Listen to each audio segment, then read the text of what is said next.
So, yan. Yan guys, nakikita nyo. On the way na tayo.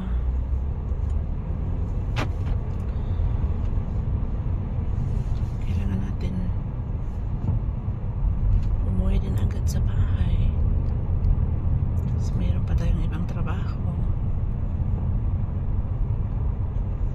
Diba? Ganun talaga ang buhay.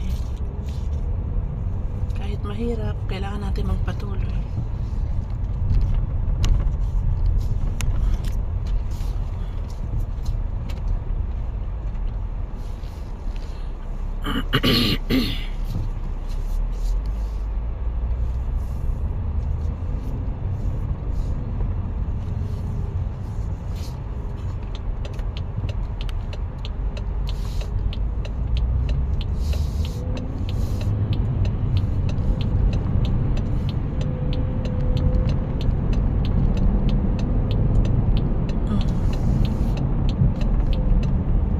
Diba?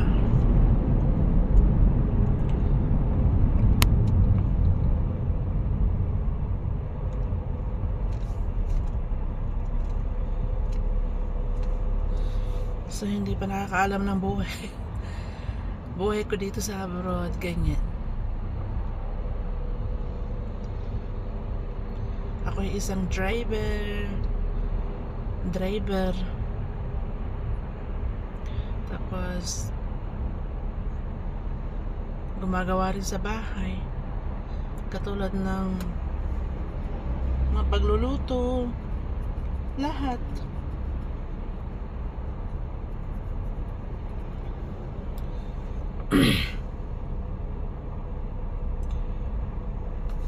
Hindi man ako laging nasa labas, hindi ako laging nauutusan sa labas.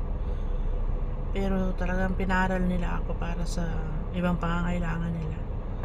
Katulad ng pag nasa opisina sila, nasa trabaho sila, ako yung inuutusan nila ng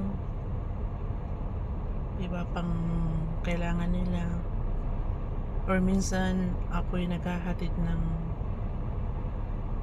mga gifts sa kaibigan,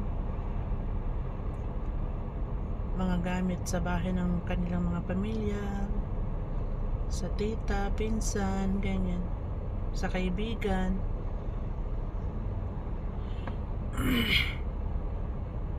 Naghahatid ako ng mga ganun guys.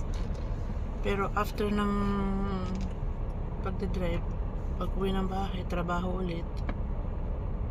Diba? Pero kailangan natin magtiis. Alang-alang sa kinabukasan. At sana mag-success tayo sa lahat ng ating pangarap sa buhay. So yun lang guys. Thank you for watching.